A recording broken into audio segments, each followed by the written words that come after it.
No, because I promised you that we would tackle just a little bit of what was going on there, and I said that with you last week because we dealt with Keturah, and we didn't want to kind of fail that. Up to verse 25, verse 11. 25 and 11. All right. So 25 and 11, and we're now dealing with the descendants of Ishmael. Ishmael.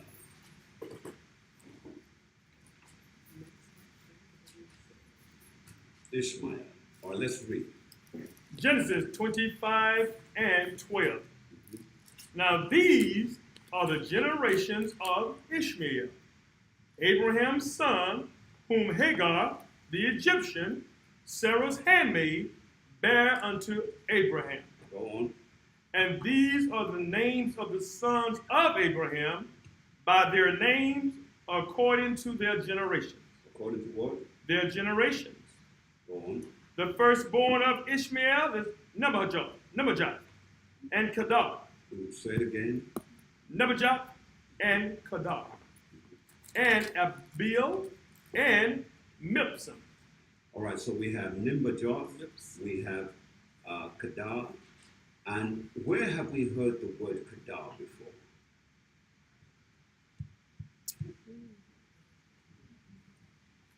Sister Leah, where have we heard the word Kedar? In the Song of Solomon. Okay. Ooh, See? You sitting there all quiet now. All right. So we see in Songs of, can you tell me what verse, man? What book, chapter? Well, it can be book, but what chapter and what verse? Let's go to the Songs of Solomon, everyone. Let's quickly run there. It's where it references his color. I know that. Mm-hmm. Let's see. Oh, verse 5, 1 and 5. Say again. Song of Solomon 1 and 5. 1 and 5. Well done. All right, so let's go. That's the book of Songs of Solomon 1 and 5. All right, now let's do this. Let's start at 4 so that we can build some context. Because remember, we're dealing with Kedar. Kedar is always mentioned throughout the scriptures.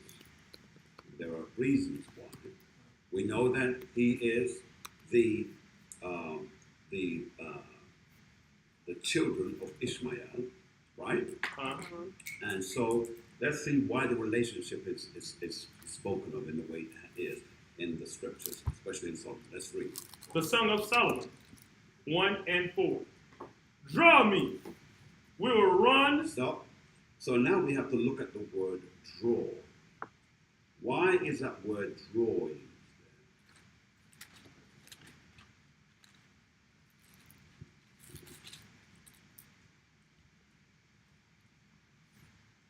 there? Anyone?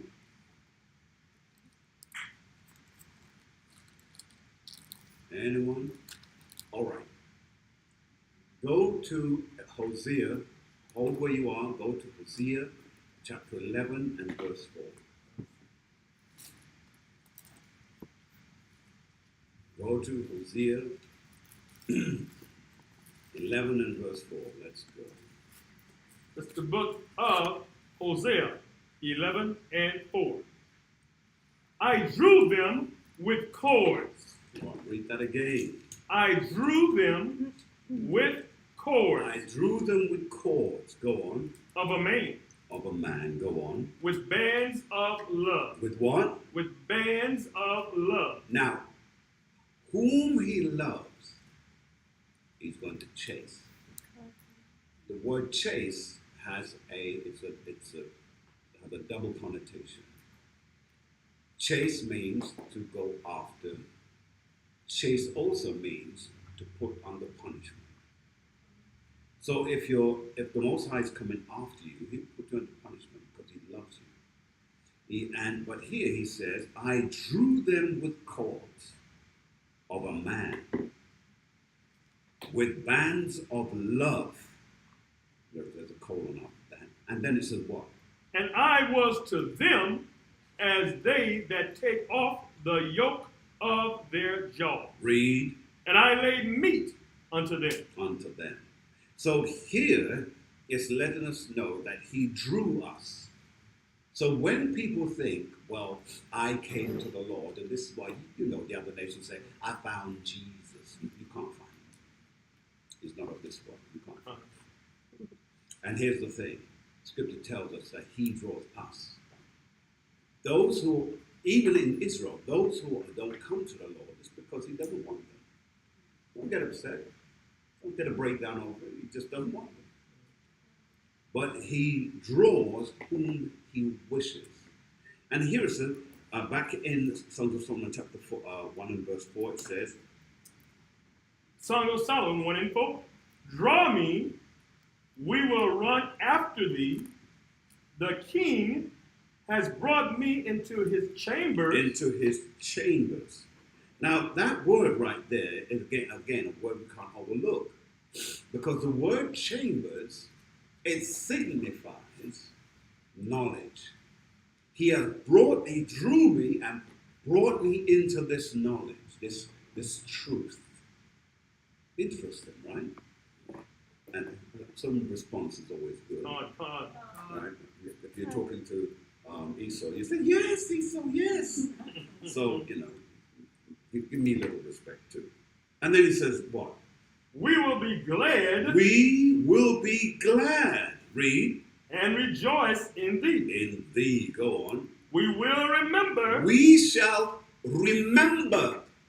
Our thoughts will be brought back to life again. And how do we prove that one then?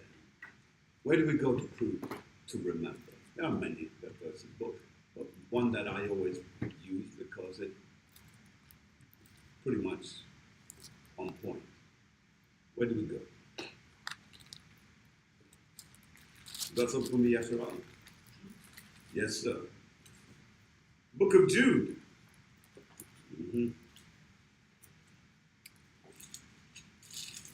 Here I have to see what verse.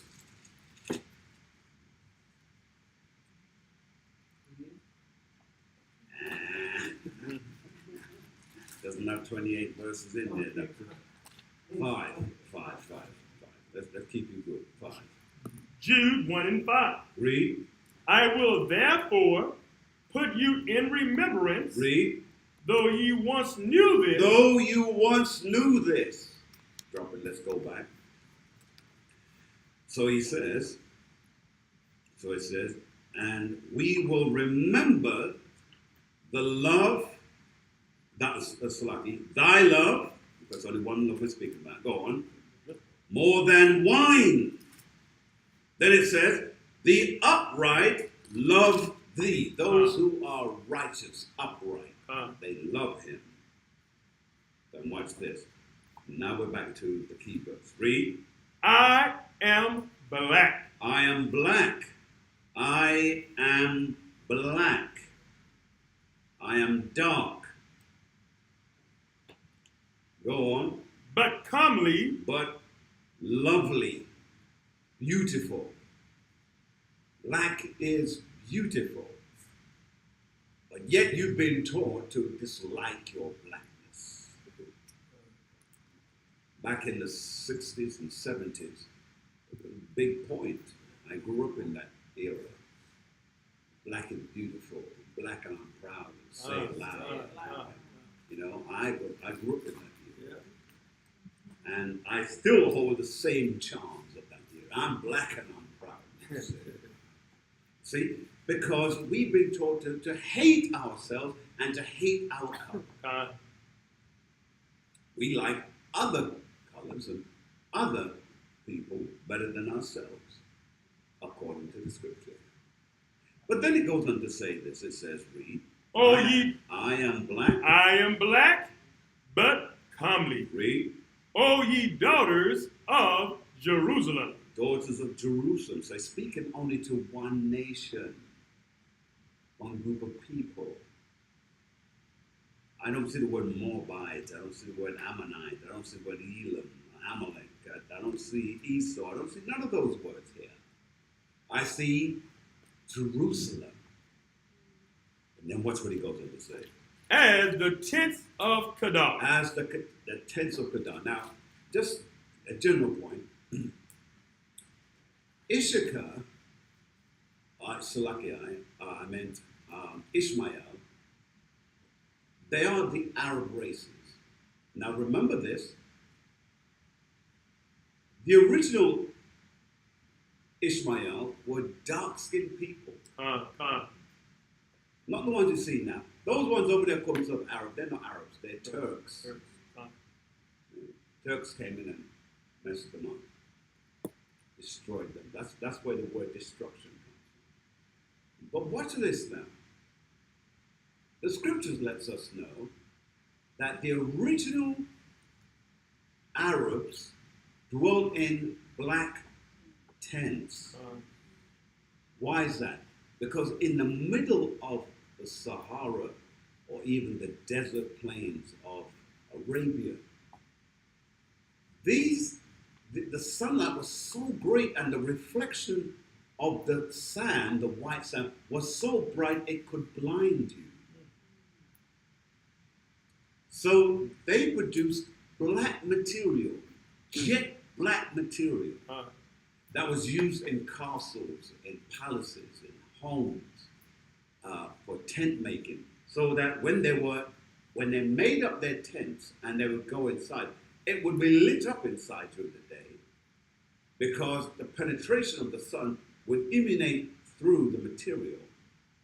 That even though it's black, it was still not light enough to blind them inside there. Can you imagine being inside a white tent in penetrating sun? You go blind. And there are many who suffer with desert blindness. Many of the black materials used to make robes. That's why the Arabs, the early Arabs, wore robes that were black. They were black and white, black and white. Why? Because it helped to create a distinction to see someone moving in the distance of the sands and the dunes. They had black crisscrossing on their turbans because, again, it would not allow the penetration of the heat of the sun like a white one would. So when you see this woman, the white, that's all theater. They were practical people, can't? Make sense? And so he says, as the tents of Kedar, read. As the curtains of Solomon. And there's your key word. They were used as curtains in the palaces of Solomon. Can't? All the answers are there. Yes, sir. So when I know when I was in the service, they said wear something light for the sun and keep you cool. So that was just a bunch of garbage and everything because. Well, what they're trying to say, it's not that it's garbage. What they're trying to say is that they're trying to say to you, reflect the ray of the sun, to wear white to reflect it. But if you wear black, what black does, it makes you distinguishable. You cannot be out there and see. Have you ever been to a heavily desert area in the region? Yeah, I have been. Right. Have you ever tried looking way down the way there? Yeah. Or what did you see? Didn't see nothing really. Right. Say? Waves. You see waves. Oh, yeah. And the only way you can distinguish the difference with the waves is something dark has to be out there to break it up. And then you'll see trees out there, black trees, and guess what you'll see on the top of the trees? Anyone? What would you see in the trees? I know what you think. You see a little birdie up there. Is that right? No. You see goats.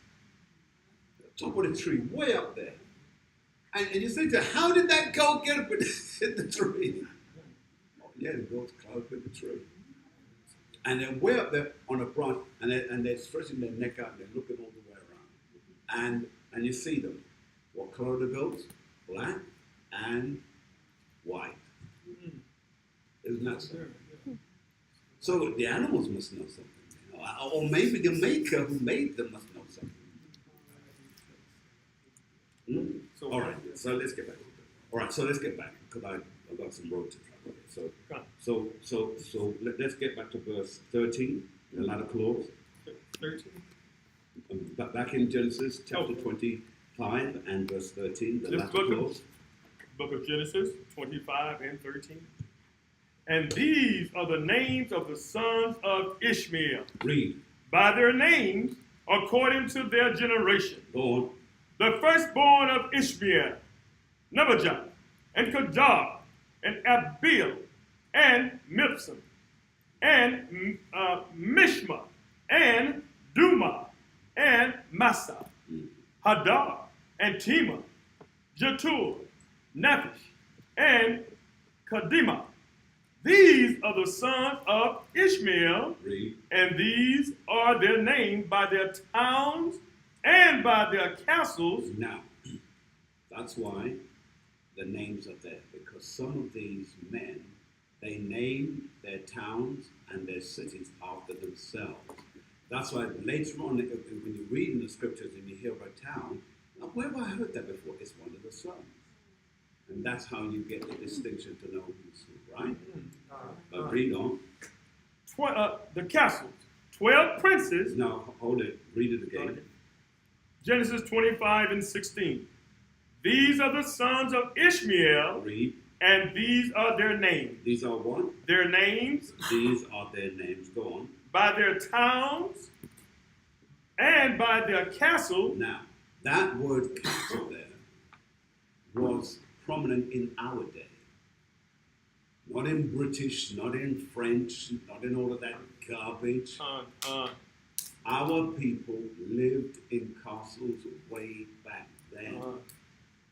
There are some of those castles that still exist. And they're over 600-700 years old. Some of them more tall. But our people lived in castles long before the Europeans did. They were living in caves.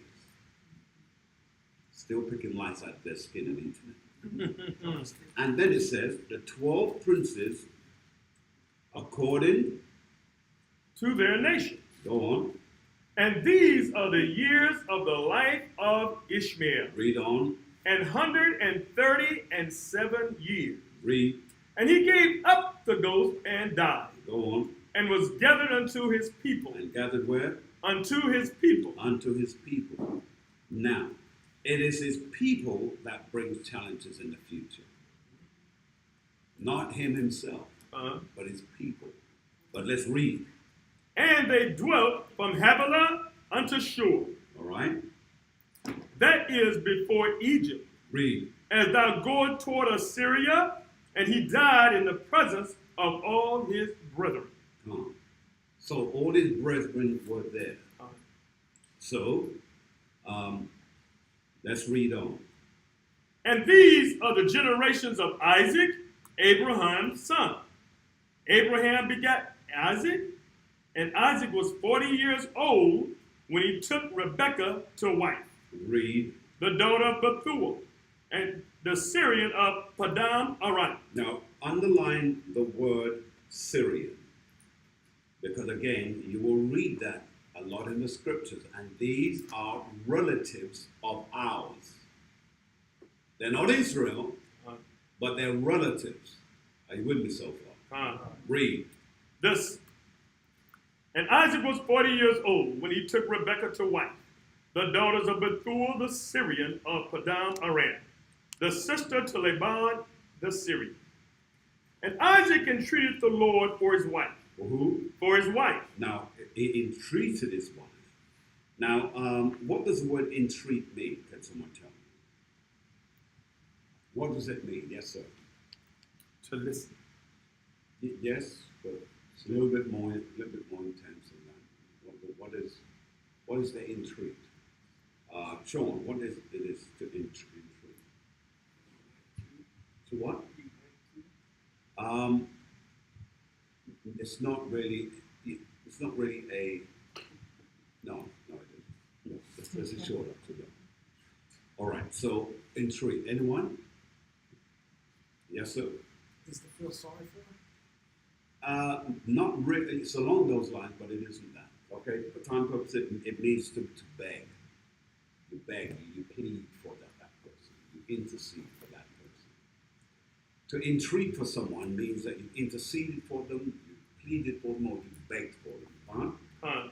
All right. So then when we read on it says, read. And Isaac entreated the Lord for his wife. For his wife. Read. Because she was barren. She was barren. Now, why do you think the Lord made her barren? Anyway. Remember, barrenness is not just something that just happens to you. It happens. Every woman that is barren, there's a reason for it. That's the easy way to put it. Yes, Sister. Was it her judgment? Was it what? Her judgment? All right, come back to you in a moment. Sister Dolores. I was thinking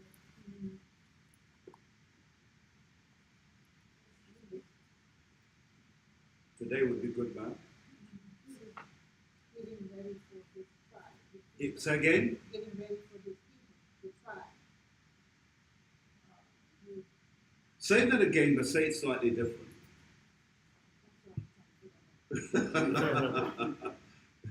Go on.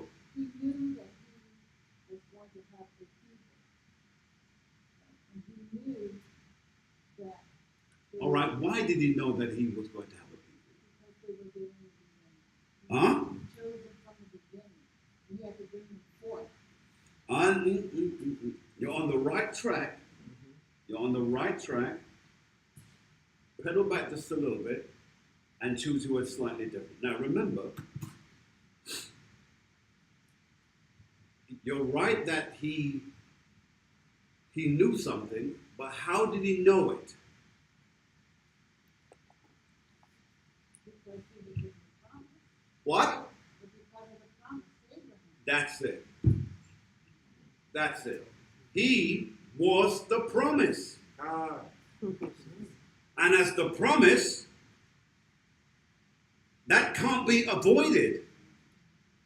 And remember, it was the Lord who chose the woman for him. Remember, the serpent went off and went to find her and then brought her. And she turned up and is part of the family of Laban, or Laban, as some people say. But here's the thing. He was the promise. So why would the Most High put the promise with something that can't bring life? There's a reason for it. Because remember, Abraham's life, Isaac's life reflected his father. Huh?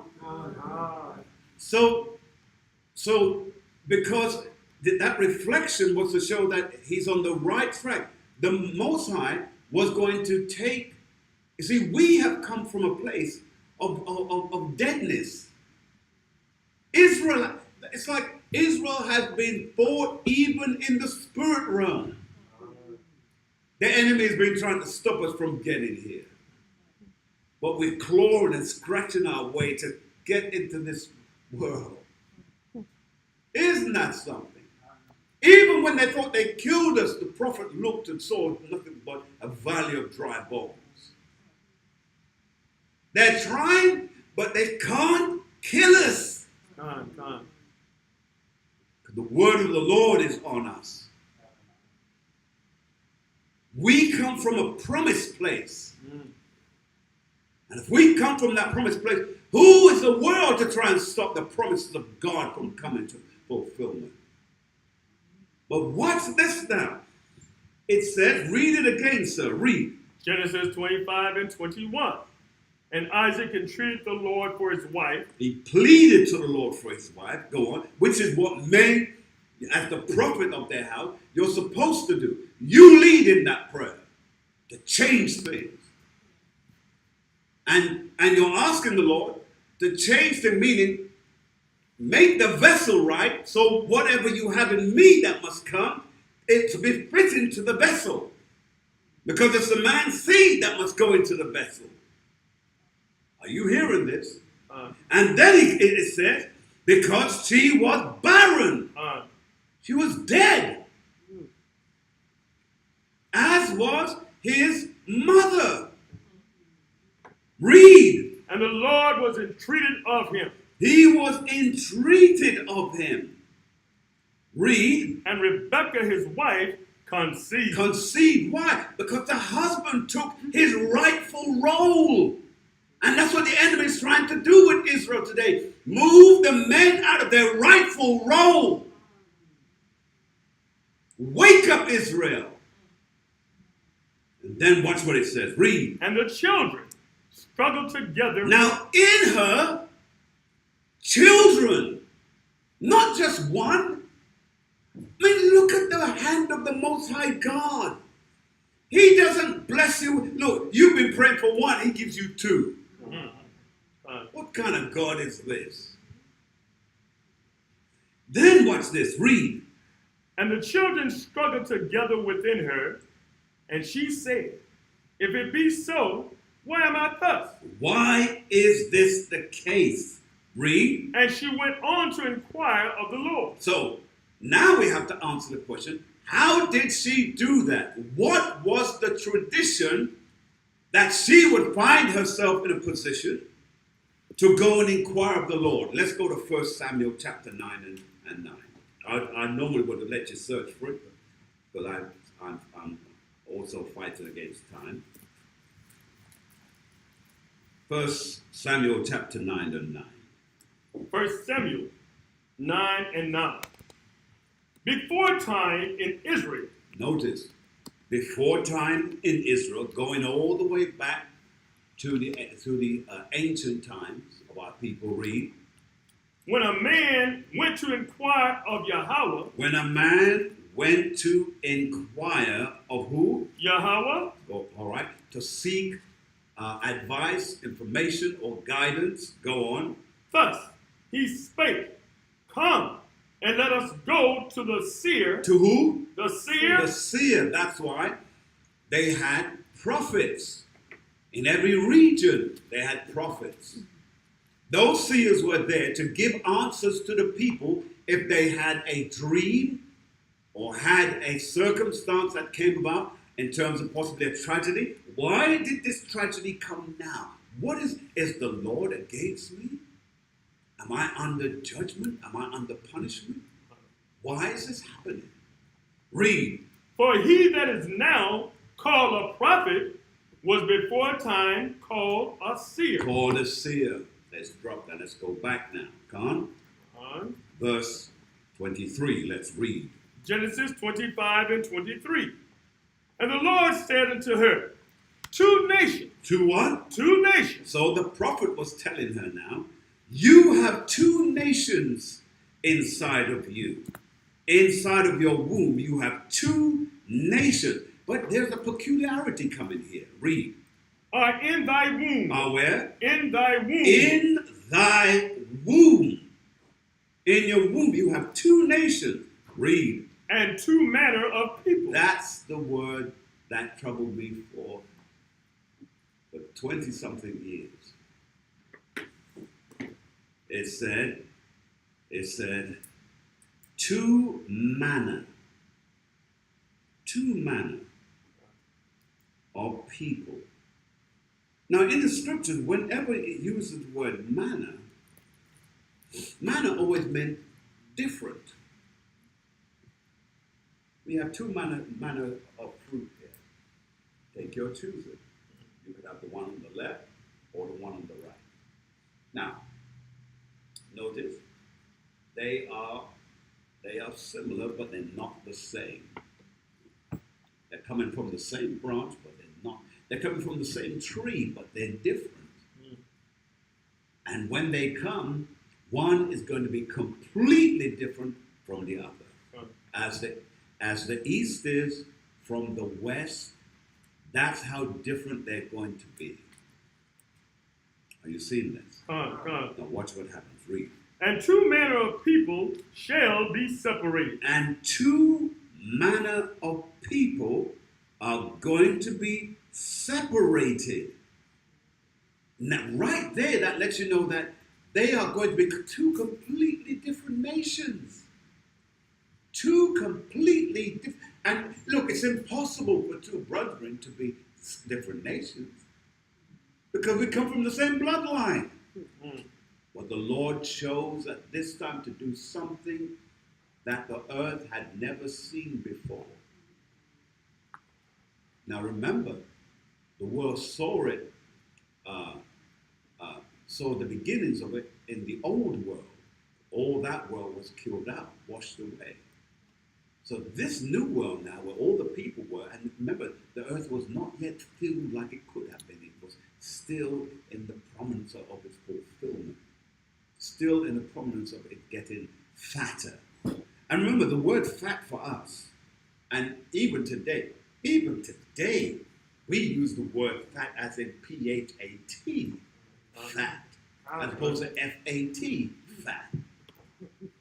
We even today, you're not going to tell me that this is some Negroes in this book. It has to be us. We make up words like that. We do. Which nation have you heard make up some words that everybody else does? And I haven't seen it. And the Chinese use the word that we use, Niong Chung Chung. We Niong Chung Chung. I don't know what that means, but I'm not there. I don't think it sounds good, but I'm just not with it. We just can't crack that into a line of a conversation, can we? Nope. I'm sorry. And so watch what it says now. Read. And two manner of people shall... And two manner of people. Two manner of people. Go on. Shall be separated from thy bowels. Read. And the one people shall be stronger. That word right there, it's because it was spoken, it could not come forth and not fulfill itself. It could not come forth and not accomplish what it was sent to do. It said one of them will be stronger than the other. That's the only reason why we're still in existence today. Because that word could not return to the one that spoke it void. So all that it keeps on doing is fulfilling itself. Every seed, every generation fulfilling itself, fulfilling itself, fulfilling itself. We're stronger. Otherwise we would be wiped out. All the beatings we've had, all the killings we've had, all the poisoning, all the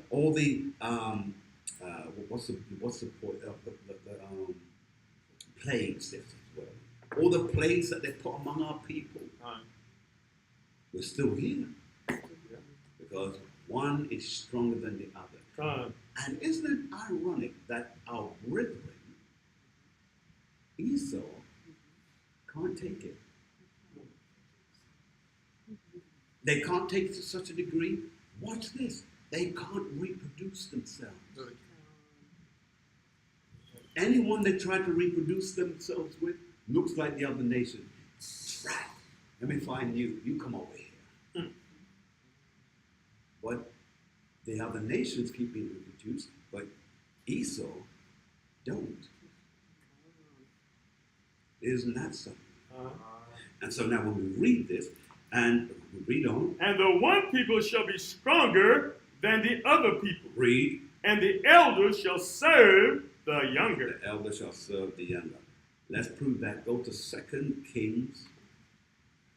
The book of 2 Kings chapter 8. 2 Kings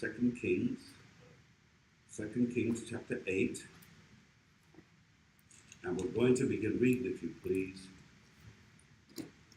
Verse 20. The book of 2 Kings 8 and 20.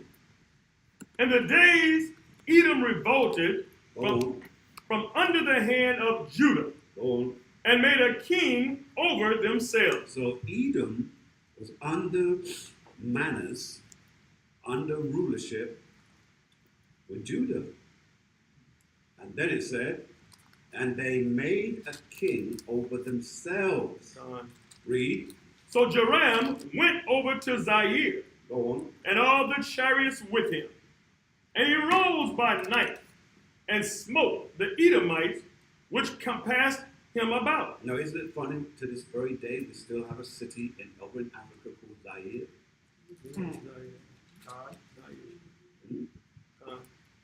Read.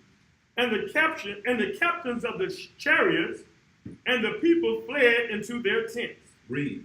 Yet Edom revolted from under the hand of Judah. He did what? Revolted from under the hand of Judah. What does revolt mean? Can someone please tell me? What does revolt mean?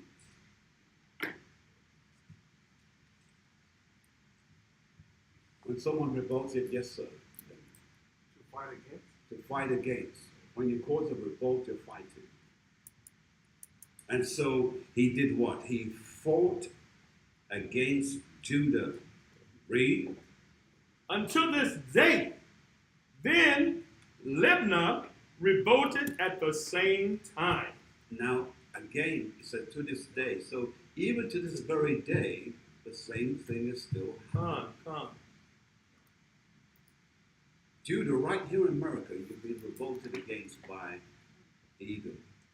Esau's still fighting with you. Now, remember, the word Edom, let me push it home again for those of you who somehow keep shutting it out of your mind. It means red. Yet red revolted from under the hand of Judah. The red people are still revolted. Come. Yes, sir. Who is Limna? Who is who, sir? Limna. All right, so who is the leader? You tell me.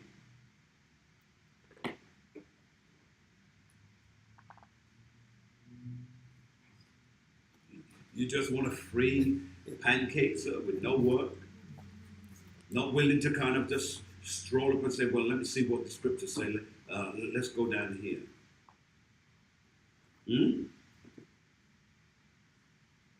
So you're getting the phone out. Okay. No, I got the phone now. I got the Bible dictionary. You get what? You getting the Bible dictionary out?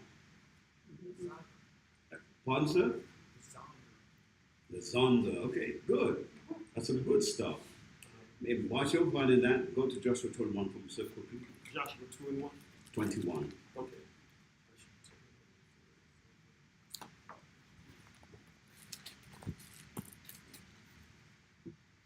The book of Joshua 2 and 1. No, that's what I said. 21. Mm-hmm. And she said, No. Joshua, what, sir? Joshua 2 and 21. And I still said to you a second time. No, I said 21. Joshua 21. I'm doing what I do to Isaiah. I'm just giving you the chapter. I'm not giving you the verse. So that there's no reading ahead of me. Joshua 2. All right. And 20. See, you still say 21. Chapter 21. very good. Hallelujah. Blessed be the name of Yahweh. All right, so Joshua 21, read verse 13 for me.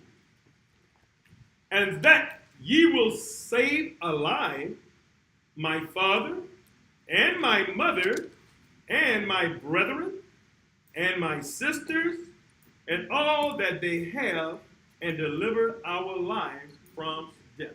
Read on. And the men answered her, our life for yours, if ye utter not this. Our business, and it shall be when the Lord has given us the land. Giving you what? The land. Go on. That we will deal kindly and truly with thee. Read on. Then she let them down by a cord through the window, for her house was upon the town wall. Go on. And she dwelt upon the wall, and she was... hold on. Joshua 21. Yeah. Salakia. A big Salakia. Super big one. I'll be turned. Yeah, you will be. Joshua 21 Oh. and 13. Almost. Because I was the brother was reading it like it had some venom. I said, all right, let's read. And then my mind said, hold on, he should have got to it by now. Sister Leah was like, whoa. Salakia. Coming out. Super Salakia. Second that? I looked right at you. Yeah, I mean, He's reading that. And I did look at you, but I didn't look at you. But I wait. I thought, why is he so rhythm with that one? Yeah. But I got no. it. 13, sir. Read that because it should have come up already. All right, let's go. Thus they have to the children of Aaron, the priest, Hebron. Here we go. Here we go.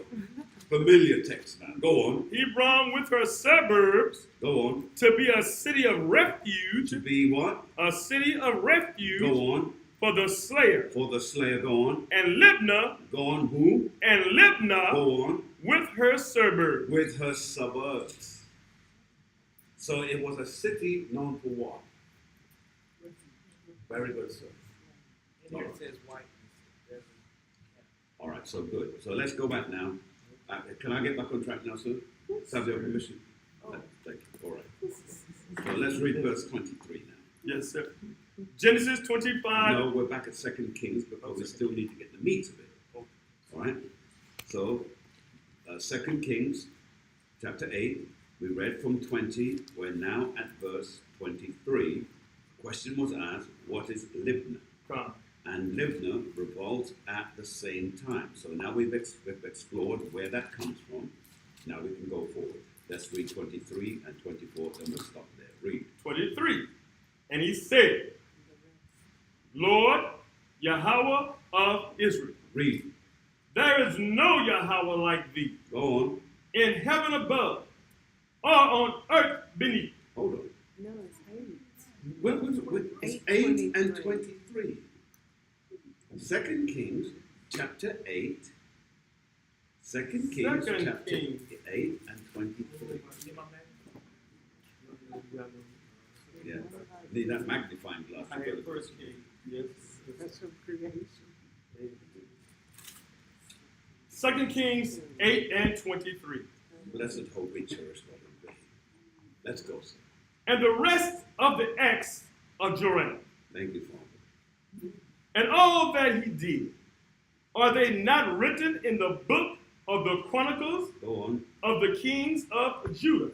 Right. So all of what we're reading now can be found again in the Chronicles. Right? Read on. And Joram slept with his fathers, Read. and was buried with his fathers Read. in the city of David, Go on. and Ahaziah, his son, reigned in his stead. In his stead. All of that from verse 20 to 24 shows you how Edom separated himself, created for themselves a king, revolted against, and was stirring up other individuals or groups of peoples around them whilst they were doing so. Now let's get back on track, okay? So I've still got 8 verses I've got to get through, but let's go. Verse 24, Genesis chapter 25 and 24. Let's read. Genesis 25 and 24. Go on. And when her days to be delivered were fulfilled, behold, there were twins in her womb. Twins in her womb, which is similar to the twins of the time of Adam and Eve. Same situation. Read.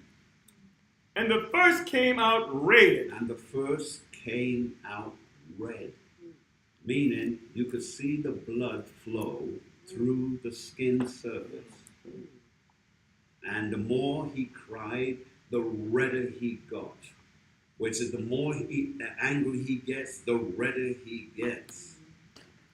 That's the dragon of the book of Revelation. Now in the book of Revelation, he's fully grown. He's turned into nations, turned into Babylon. But here, he's at the beginning of his steps. Right? Read. And he came out red all over. So he came out red all over. Go on. Like an hairy garment. No nation is more hairier than he. And if you want a calling card to know who is of who, just let a row of different nations take off their shirt and you will see a whole lot of hairy bears. That's why I call them apes. We're not hairy like that. I was going to say something about that. It would be off color. So let's read. So, all over. Go on. like an hairy garment, Read. and they called his name And Esau. they called his name Esau. Why? This is how they did. They went, Isashua. What is Isashua. it? Yes. He's wasted. There's nothing of him. Mm. We've never seen anything like this. Is it human? But his brother looks like us. That's why his brother's color was never mentioned. Read. And after that came his brother out, and his hand took hold on Esau's heel. Now that is prophecy. That the baby is, so it teaches us something. That even in the spirit realm, which was whilst they were still in the womb of their mother, they were fighting. Mm. We will fight with Esau until the day Yahushua returns. No Martin Luther King, no Marcus Garvey, no Malcolm X, none of those great men will ever be able to take us or lead us out of what we're in. Only the one that put us in it can take us out. That's right. Only. So when we start getting up, Al Sharpton, phooey. He's not going to do it. Nope. None of them can do it because it's only the one that put us in can get us out.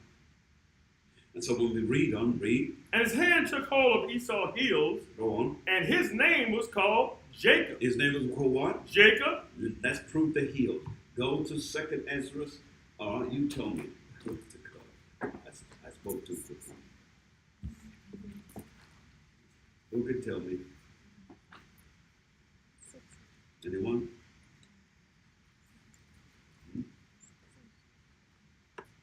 Yes, please. 2nd Ezra 6 and 9. 2nd Ezra what? 6 and 9. 6 and 9. Very good. Let's go. 2nd Ezra 6 and 9. Verse 8, actually, but let's begin from verse 7. Read. Verse 7. Then answered I and said, Read. what shall be the parting asunder of the time? So what's going to be the separating of the time? What is the sign that we're going to need to see that's going to cause us to know what's going on? Read. Or when shall be the end? When shall what? Shall be the end When shall be the end of what? of the first. Of the first. Go on. The first meaning the one who came out first. Go on. And the beginning of it that followeth. And him who followed, which is us. We follow. That's why all throughout the scriptures it teaches that the first shall be last, the first shall be last, and the last shall be first, and the last shall be first. We're the last, but we're going to be first. Read. And he said unto me, from Abraham unto Isaac, when Jacob and Esau was born of him, There it is, go on. Jacob's hand held first the heel of Esau. The heel of what? Esau. The heel of Esau, go on. All right, now let's stop. Am I doing? Let's go to Luke real quick. Go to Luke real quick for me, please.